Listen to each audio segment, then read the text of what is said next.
বিতের নামাজে দোয়া কুনুত না জানলে আপনি কোন দোয়া পড়বেন, কোন দোয়া পড়ে আপনি দোয়াই কুনুতের ঘাটতি পূরণ করবেন। দেখেন, বিতির নামাজে দোয়াই কুনুত পড়া এটা কিন্তু ওয়াজিব, আর ওয়াজিব যদি আপনার মিস হয়ে যায় সেখান থেকে কিন্তু সহসিজদা দিতে হয়। যদিও আলেমদের মধ্যে এক্ষেত্রে ইখতিলাফ রয়েছে।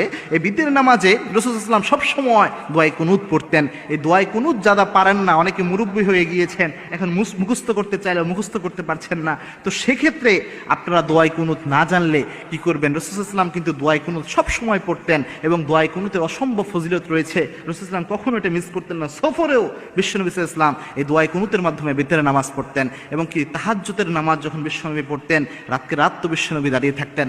মা আয়েশা সিদ্দিকা রাদিয়াল্লাহু তাআলা আনহা বলছেন, রাসূল সাল্লাল্লাহু আলাইহি ওয়াসাল্লাম তাহাজ্জুদের নামাজে লম্বা সময়ে নামাজ পড়তেন, রাতের বেলায় এত লম্বা সিজদা বিশ্বনবী দিতেন।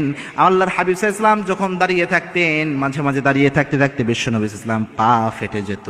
আবার বিশ্বনবী সাল্লাল্লাহু আলাইহি ওয়াসাল্লাম এত লম্বা সিজদা দিতেন, লম্বা সিজদায় বিশ্বনবী পড়ে থাকতেন। আমি মাঝে মাঝে ভাবতাম আল্লাহর হাবিব সাল্লাল্লাহু আলাইহি ওয়াসাল্লাম সিজদার মধ্যে